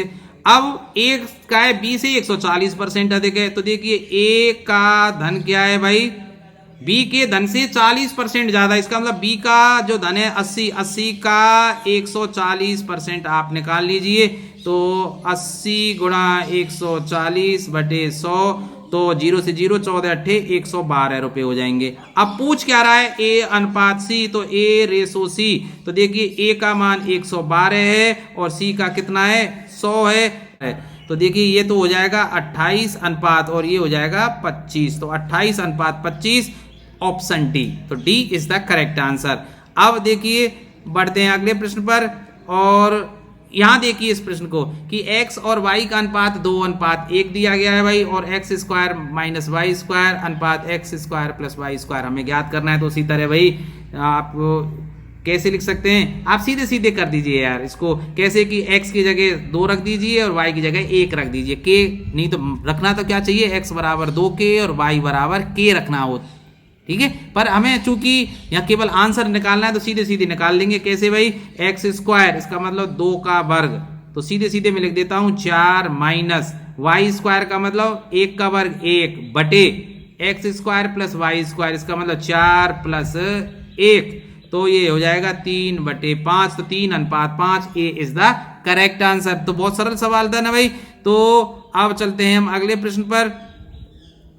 हाँ भाई, तो देखिए एक व्यक्ति ने अपनी संपत्ति को इस प्रकार से विभक्त किया कि उसकी पुत्री तथा पत्नी के भाग और उसकी पत्नी तथा पुत्र के भाग में प्रत्येक 3:1 के अनुपात में यदि पुत्र को पुत्री से 10,000 रुपये कम मिले हों तो संपत्ति का कुल मूल्य कितना था। देखिए प्रश्न को ध्यान से पढ़िए कि इस तरह से विभाजित किया कि पुत्री तथा पत्नी का भाग, तो देखिए पुत्री अनुपात पत्नी, और ये अनुपात कितना है, उसकी पत्नी और पुत्र के भाग में प्रत्येक में इतना अनुपात है, ये भी 3:1 है। और यहां देखिए पत्नी और पुत्र, पत्नी और पुत्र, ये भी अनुपात कितना है, 3:1। तो देखिए पत्नी का यहां देखिए अनुपात कितना है, 1 है और यहां 3 है। तो मैं क्या करूंगा, पहले अनुपात में 3 का गुणा कर लेंगे, तो सीधी सी बात है। अब क्या आ जाएगा, पुत्री अनुपात पत्नी और अनुपात पुत्र। तो देखिए भाई पुत्री का इतना हो जाएगा 9 अनुपात, ये हो जाएगा 3, क्योंकि यहाँ भी 3 हो जाएगा, और पुत्र का अनुपात हो जाएगा 1। तो ये आ जाएगा सरल अनुपात, क्योंकि आप सरल अनुपात में तो यार व्यक्त कर ही लेते हो, क्योंकि 3 का गुणा कर लिया। तो देखिए पुत्री का हो जाएगा 9 और पत्नी का हो जाएगा 3, और दूसरे में भी पत्नी का अनुपात क्या है, 3। तो मैं इसको बराबर करके लिख सकता हूँ, ठीक है, और अनुपात 1। अब प्रश्न को अब पढ़िए, देखिए यदि पुत्र को पुत्री से 10,000 रुपये कम मिले हो, तो यहां देखिए पुत्र को पुत्री से ना, पुत्र को यहां 1 अनुपात मिल रहा है, तो यहां कितना मिल रहा है, 9 अनुपात। इसका मतलब अंतर यहां कितना हो गया, 8 भाग का। तो 8 भाग ज्यादा मिले हैं पुत्री को, तो 8 भाग बराबर किसके, 10,000 के। तो 1 भाग, ठीक है भाई, तो 1 भाग बराबर कितना हो जाएगा, 10,000/8। तो पूछ क्या रहा है, संपत्ति का कुल मूल्य, और कुल मूल्य कितना था, अर्थात संपत्ति के कुल कितने भाग हुए थे, 9 और 3 12 और 1 13। तो गुणा कर दिया 13 का, ठीक है। कुल पूछ रहा है तो 13 का गुणा कर दे, अगर पत्नी की पूछता तो गुणा 3 के कर दे, ठीक है, या पुत्री का पूछता तो गुणा 9 का कर दे, और पुत्र का पूछते तो गुणा 1 का कर दे। तो अब 8 से विभाजित कर दीजिए भाई, 8 1 8, और ये 125, और ये गुणा 13 कर दीजिए भाई। तो 0 13 पंजे 65, 13 दूनी 26 32, 13 कम 13 और 3 16, 16,250, 16,000 ये 250 आंसर आ गया। तो answer B is the correct here. हाँ, तो बढ़ते हैं नेक्स्ट प्रश्न पर। 530 को ABC में इस प्रकार बांटा गया है कि A को B से 70 रुपये अधिक मिले हों तथा B को C से 80 रुपये अधिक मिले हों, तो इनके भागों का अनुपात कितना है। तो देखिए 530 को बांटना है, पहले इसको पढ़िए। A को B से 70 रुपये अधिक मिले हों, तो A को कितना मिला है भाई, B से 70 रुपये अधिक मिला है, और B को देखिए, और B को कितना मिला है, C से 80 रुपये अधिक मिले।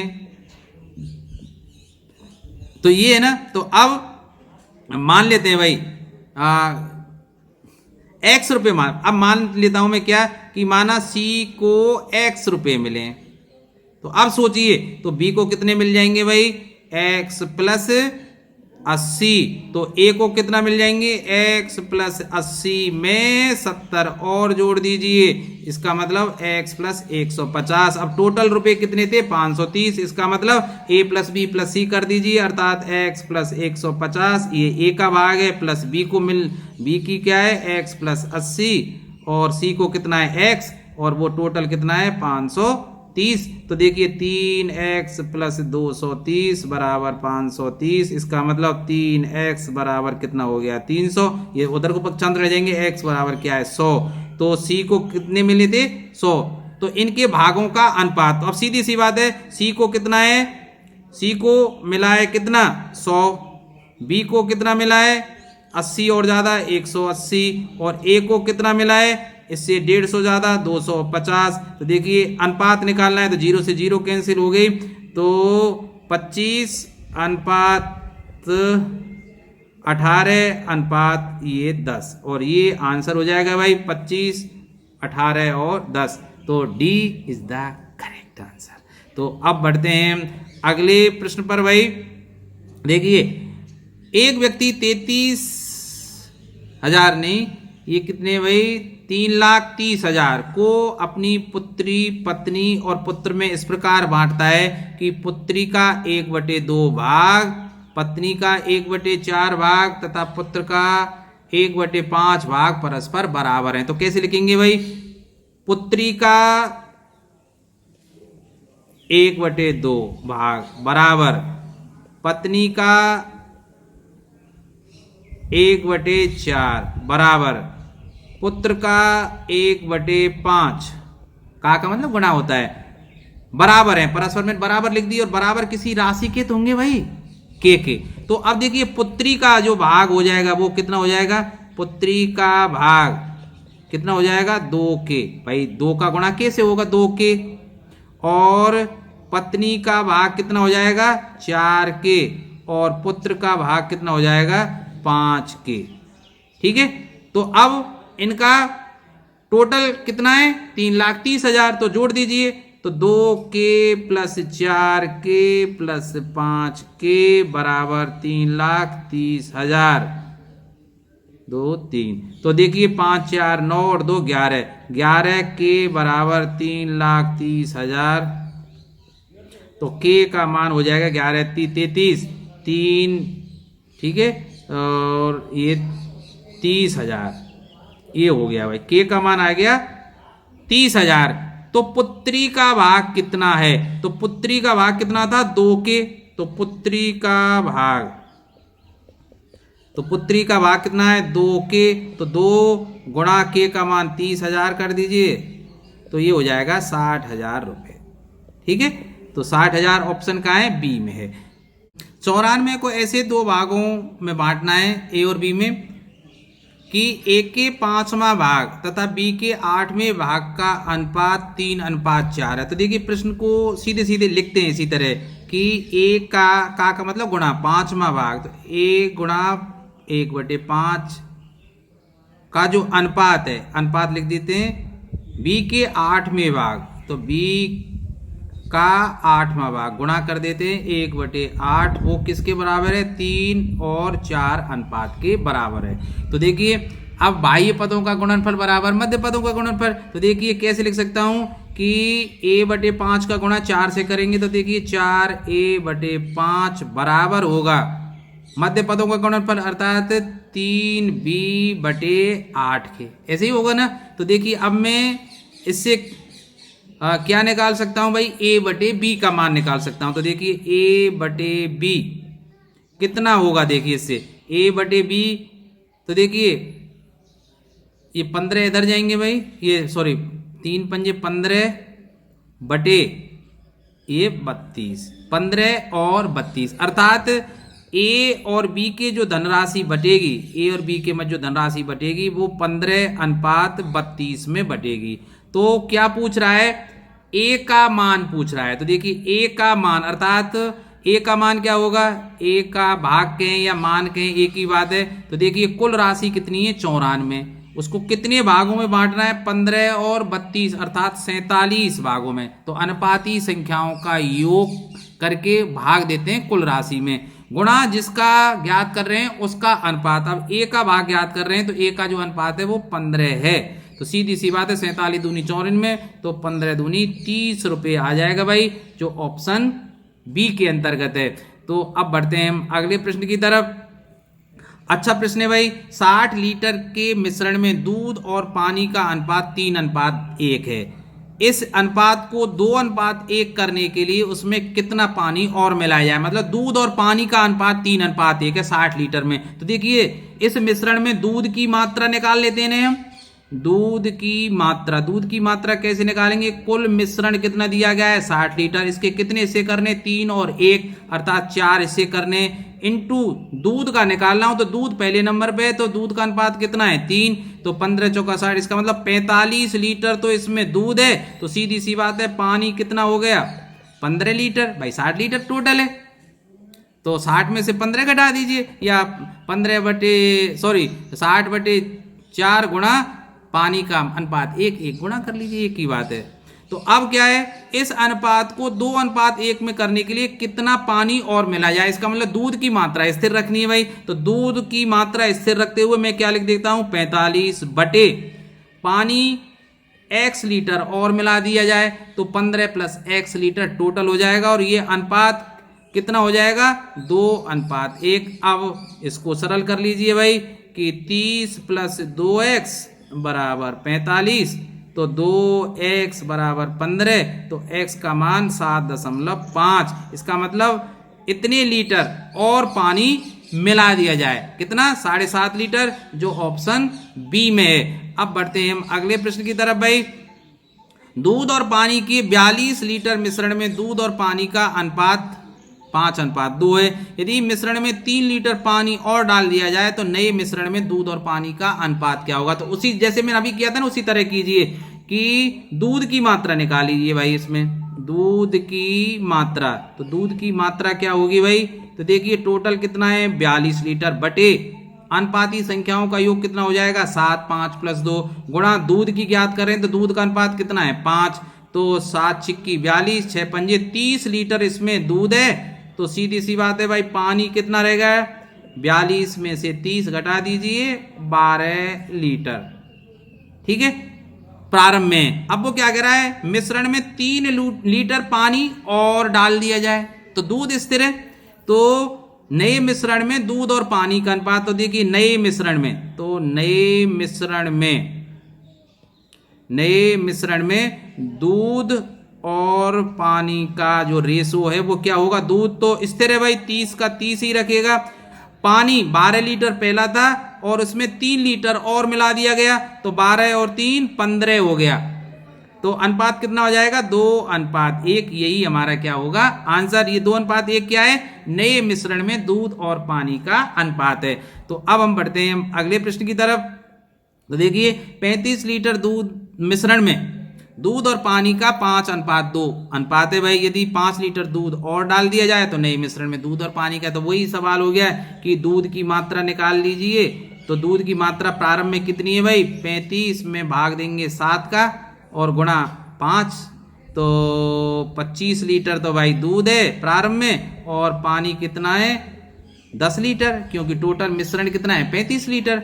अब यदि इसमें 5 लीटर दूध और डाल दिया जाए, तो अब दूध को बढ़ा रहे हैं, तो नए मिश्रण में दूध और पानी का अनुपात क्या होगा, तो नए मिश्रण में दूध अनुपात पानी, नए मिश्रण में, ये नए मिश्रण की बात कर रहे हैं, तो दूध 25 तो पहला था, 5 लीटर और मिला दिया गया, तो 25 + 5 अनुपात पानी तो 10 ही रखा, तो 30:10, अर्थात ये अनुपात आ गया 3:1, और 3:1 ऑप्शन ए के अंतर्गत है। तो सरल सवाल है ना भाई, एक ही तरह के सवाल मैंने 2-3 ले दिए, तो अब आशा है आपको समझ में आ गया होगा।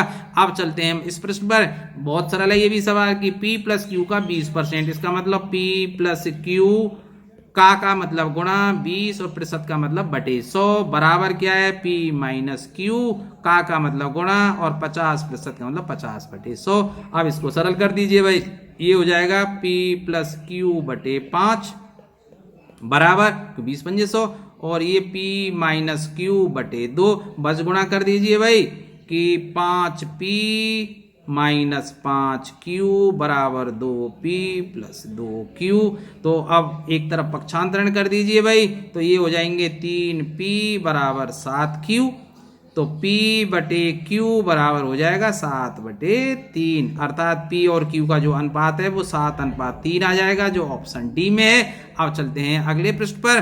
तो देखिए ए और बी के वेतन का अनुपात 8:9 है। ए के वेतन में 50% वृद्धि करें, बी के वेतन में 25% की कमी कर दें, तो वेतन का अनुपात 16:9 हो जाता है। ए का वेतन कितना है, तो मैं मान लेता हूं ए का वेतन कितना है, ए का वेतन जो अनुपात दिया गया है उसमें के का गुणा कर दें 8 के, और बी का वेतन इसी तरह वो कितना हो जाएगा 9 के। प्रश्न को आगे पढ़ते हैं। ए के वेतन में 50% वृद्धि करें तो कितना हो जाएगा भाई, और बी के वेतन में 25% की कमी करें तो इनके वेतनों का अनुपात 16:9 रह जाएगा। तो देखिए अब नए वेतन क्या हो जाएंगे, प्रारंभ में वेतन कितना है 8 के, 50% की वृद्धि का मतलब इसका 150% निकाल दीजिए, पूर्व वेतन का 150% निकाल देंगे तो 50% की वृद्धि हुई है ना भाई, 100 पर 50 की। अनुपात बी का वेतन पूर्व में था 9 के, इसमें 25% की कमी हुई है, इसका मतलब इसका 75% हम निकालेंगे तो ये अनुपात बराबर हो रहा है 16:9 के। सरल कर दीजिए, 8 के गुणा इसको कर देता हूं 3/2, ठीक है भाई, अनुपात, और इसको 3/4, इसका मतलब 9 के गुणा 3/4 बराबर 16:9 हो रहा है। अब बाह्य पदों का गुणनफल बराबर मध्य पदों का गुणनफल कर दीजिए तो देखिए 9 का गुणा इससे होगा तो देखिए क्या हो जाएगा, 24 के गुणा 9/2 बराबर 9 × 27 के बटे 4 गुणा 16। अब इसको सरल कर दें भाई तो के का मान देखिए, अब इसमें क्या हो रहा है, ये तो के से के कट जाएगा और ये संख्या रह जाएंगी यार, ये तो अब देखिए के से के कट गया, अब ये तो इधर को रह गई 24 गुणा 9/2 बराबर 27 गुणा 16/4, इसका मतलब तो ये 12 गुणा 9 बराबर और 27 गुणा 4। तो यहाँ तो कोई चीज निकालने के लिए है ही नहीं, और जब है ही नहीं तो ज्ञात नहीं किया जा सकता, इसका मतलब इस स्थिति में ए का वेतन नहीं ज्ञात कर सकते, तो option D will be correct answer. अब चलते हैं हम अगले पृष्ठ की तरफ। ए एक व्यवसाय 3500 रुपये से प्रारंभ करता है, 5 महीने बाद बी उसका साझेदार बन जाता है, 1 वर्ष बाद दोनों के बीच जो लाभ हुआ उसको 2:3 में बांटा गया, बी द्वारा निवेशित पूंजी है। तो मैं क्या करूंगा, ऐसी स्थितियों में जब दोनों के द्वारा लगाई गई पूंजी भी अलग अलग हो और समय भी अलग अलग हो तो इकाई माह के लिए उनके द्वारा लगाई गई पूंजियों का अनुपात निकालते हैं। तो कैसे निकालेंगे भाई कि ए अनुपात बी में लिख देता हूं, ए ने प्रारंभ किया 3500 रुपये लगाकर और बी ने x रुपये लगाकर प्रारंभ किया। अब इकाई माह के लिए पूंजी कैसे निकालेंगे, क्योंकि ए की जो पूंजी रही है वर्ष पर्यंत अर्थात 12 माह के लिए रही, अनुपात एक्स पूंजी लगाकर बी कब शामिल हुआ था, 5 महीने बाद, अर्थात साल में से 5 महीने निकल गए तो उसकी पूंजी रही थी व्यापार में केवल 7 माह तक रही थी, तो इसलिए 7 का गुणा करेंगे। तो अब अनुपात निकालने के लिए 7 से इसको विभाजित कर लें तो 500 हो जाएंगे और ये 60 6000 अनुपात x, अर्थात उनके द्वारा लगाई गई पूंजियों का इकाई माह के लिए वो कितना अनुपात था, 6000 अनुपात x। अब ध्यान रखना भाई, इकाई माह के लिए जितनी पूंजियां लगाई जाती हैं, जिस अनुपात में लगाई जाती हैं, उसी अनुपात में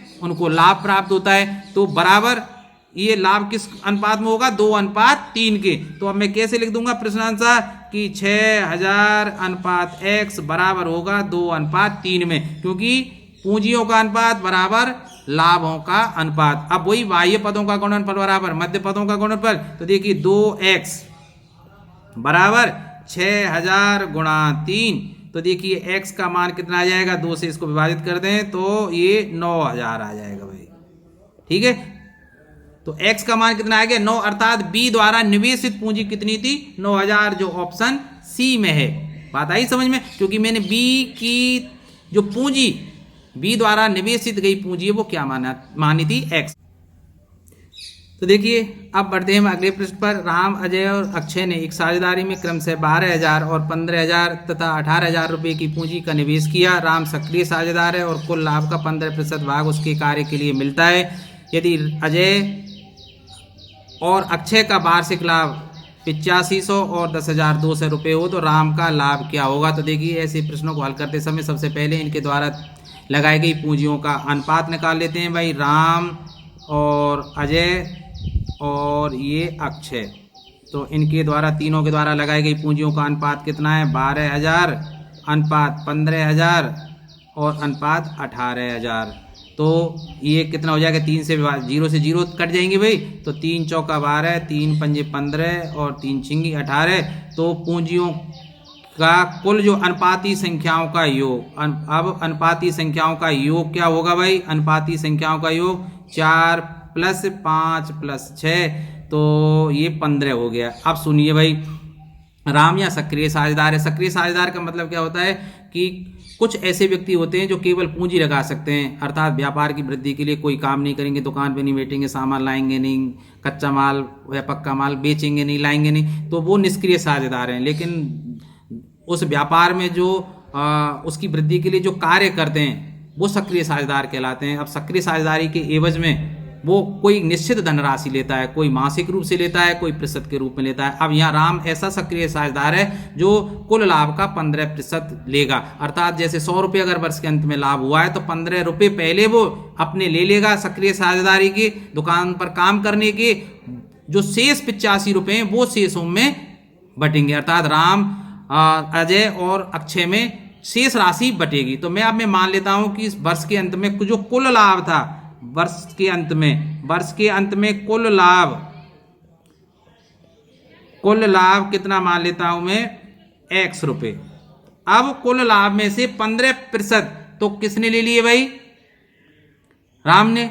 तो शेष जो बचा 85% x का, उसमें से बंटवारा होगा। तो शेष लाभ, इसके बाद सक्रिय साझेदारी को देने के बाद शेष लाभ, देखिए मैं स्पेस बचाने के लिए ऐसा लिख रहा हूं, आप लिखते कि राम की सक्रिय साझेदारी 15%, अर्थात x का 15%, तो शेष लाभ x माइनस 15% x का। तो शेष लाभ कितना रह जाता है? जब x से घटा दे x का 15%, तो कितना हो जाता है? x का 85%, x गुणा 85/100 रुपये। सरल मत कीजिए लास्ट में। अब देखिए इसका मतलब ये जो राशि बची 85x/100, इससे अब बंटवारा होगा राम, अजय और अक्षय के बीच। और देखिए अब यहां अजय को कितना लाभ मिला है? 8500 रुपये। तो देखो अजय का लाभ कैसे निकालते हम?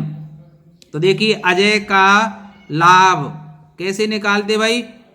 कुल लाभ जो शेष बचा है सक्रिय साझेदारी के बाद 85x/100 में भाग किसका देते? अनुपाती संख्याओं का, अर्थात कितने हिस्से करने हैं भाई? 15, 4 + 5 + 6, 15 हिस्से करने, तो 15 का भाग देते, गुणा जिसका ज्ञात करना है उसका गुणा करते। अब किसका ज्ञात करना है? चलो स्याही का रंग बदल लेता हूं। हाँ, किसका ज्ञात कर रहे हैं हम? अजय का। और अजय का जो हिस्सा है वो कितना है? 5 अनुपात है, अर्थात 5। तो देखिए 5 से इसको काट देता हूं। अब देखिए अजय का लाभ यहां दिया गया है कितना? 8500। तो 8500 बराबर 85x बटे ये कितने हो गए? 300। तो देखिए 300 हो गए ना भाई। हाँ, तो 85 से ये कितना बार कट गया? 100 बार। तो 100 गुणा 30 करेंगे तो x का मान कितना आ गया? 30,000। इसका मतलब जो कुल लाभ हुआ था वर्ष के अंत में वो 30,000 रुपये हुआ था। अब राम का लाभ पूछ रहा है, तो राम की सक्रिय साझेदारी कितनी हुई? राम की सक्रिय साझेदारी की हिस्सा, तो देखिए राम की सक्रिय साझेदारी कितना होगा? 30,000 का 15%। कितना हो जाएगा? 30,000 गुणा 15/100, आप सरल कर लेना, कितना हो जाएगा? 4500 रुपये। अब शेष लाभ कितना रह गया भाई? शेष लाभ जो बटेगा वो 30,000 से 4500 और घट जाएंगे तो वो हो जाएंगे 25,500 रुपये। अब 25,500 में से राम का हिस्सा और आएगा। ये तो भाई सक्रिय साझेदारी है, दुकान पर काम करने का हिस्सा है, ठीक है, 4500 रुपये। तो अब राम का लाभांश कितना होगा भाई? कैसे निकालेंगे? 25,500 में भाग देंगे कितने का? 15, क्योंकि इसके कितने हिस्से होने हैं भाई? 15 हिस्से होने, गुणा राम का हिस्सा कितना है पूंजी के हिसाब से? 4 हिस्से, क्योंकि पूंजी में जो अनुपात था वो 4:5:6 था। तो देखिए 15 से इसको विभाजित कर देते हैं, तो 15 × 1 = 15 बचे 10, 15 × 7 = 105, तो 17 × 4 = 6800 रुपये यहां से आ गए भाई। तो राम का पूछ रहा है कुल लाभ, तो कितना हो गया राम का कुल लाभ? 4500 रुपये सक्रिय साझेदारी के प्लस 6800 रुपये लाभांश के। तो 4500 + 6800 रुपये कर देंगे तो 0 0 6 4 10 और 1 11, 11,300 रुपये लाभांश है। तो option C will be correct answer. अब देखिए एक प्रश्न और देख लेते हैं कि दो संख्याओं का अनुपात 1:1/2 अनुपात 2:2/3 है। प्रत्येक में 15 जोड़ने पर यह अनुपात 1:2/3 अनुपात 2:1/2 हो जाता है। इनमें से बड़ी संख्या क्या है? तो देखिए दो संख्याएं ये हैं, तो माना पहली संख्या फर्स्ट संख्या क्या मान लेता हूं, इसमें k का गुणा कर देता हूं भाई। तो 1:1/2 इसका मतलब 3k/2 और दूसरी संख्या क्या मान लेता हूं 2:2/3 है। इसमें k का गुणा कर लेते हैं क्योंकि अनुपात दिया हुआ है 3 दूनी 6 और 2 8, तो 8k/3। वो क्या कह रहा है, अब प्रत्येक में 15 जोड़ने पर अनुपात इतना हो जाता है। तो देखिए दोनों में 15 जोड़िए तो 3k/2 प्लस 15 बटे अब 8k/3 और इसमें भी 15 जोड़िए और अनुपात हो जाता है 1:2/3। इसका मतलब 3 1 3 और 2 5, 5/3 बटे 2:1/2 5/2। अब इसको सरल करें तो भाई देखिए ये कितना हो जाएगा 3k + 15 दूनी 30/2। ठीक है, ये बटे 2 बटे ये कितना हो जाएगा 3, इसमें निकालें तो देखिए 8k + 15 = 45/3 बराबर, तो ये हो जाएगा 5/3 गुणा 2/5, 5 से 5 कैंसिल हो गया। तो देखिए ये हो जाएगा 3 ऊपर 2 नीचे, इसका मतलब 3 तो ऊपर जाएगा तो 3k + 30 बटे ये 2 नीचे आ जाएगा तो 2 × 8k + 45 बराबर ये कितना हो जाएगा 2/3। अब देखिए 3 और 3 9 का ऊपर वाली संख्या में गुणा करना है। तो देखिए कितना हो जाएगा 9k + 270 बराबर 2 दूनी 4, 2 दूनी 4, 4 का गुणा इसमें करना है 4 तो 8 चौका 32, तो 32k प्लस ये 32 है भाई 32 प्लस 4 का गुणा कर रहे हैं तो 45 चौका 180। तो अब इसको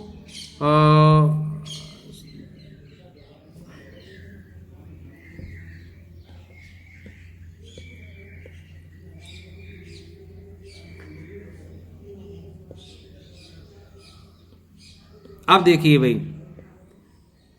3 यहाँ है 3 यहाँ है तो 3 3 9, 9 का तो गुणा करना है इस संख्या से, तो मैं यहाँ लिख देता हूँ इसको। तो 9 का गुणा करना है 3k + 30 से और 2 दूनी 4 का गुणा करना है 8k + 45 से। तो गुणा के पश्चात हुई राशियों को मैं यहाँ लिखता हूँ भाई देखो 9 × 27k + 270 बराबर 8 चौका 32k + 45 चौका 180। पक्षांतरण करें तो -k 5k बचेंगे और 180 270 इधर को जा रहे हैं तो -k 90 माइनस से माइनस कैंसिल। तो k का मान कितना हो गया 18, k का मान 18 हो गया। तो पहली संख्या कितनी हो जाएगी 18, तो 3 × 18/2 तो 2 नाम ये मतलब 27 हो जाएगी और दूसरी कितनी हो जाएगी 8 × 18/3, 3 × 18 6 8 48। तो इनमें बड़ी संख्या कौन सी है 48, तो सी विल बी करेक्ट आंसर। तो इसी के साथ हम अपना जो आज का वीडियो है उसको समाप्त करते हैं। आशा है आपको पसंद आया होगा और पसंद आया है तो please share this video with your friends और उनसे भी कह दीजिए यार चैनल को सब्सक्राइब कर लें और हिट द लाइक बटन। अगर आपको ऐसा लगता है कि मेरा प्रयास सार्थक है, आपको पसंद आ रहा है तो please like and share this video. Thank you. और फिर आप अपनी मेहनत जारी रखिए। मिलते हैं किसी अन्य दिन एक नए वीडियो के साथ। तब तक नमस्कार, आपका दिन शुभ रहे। Thank you.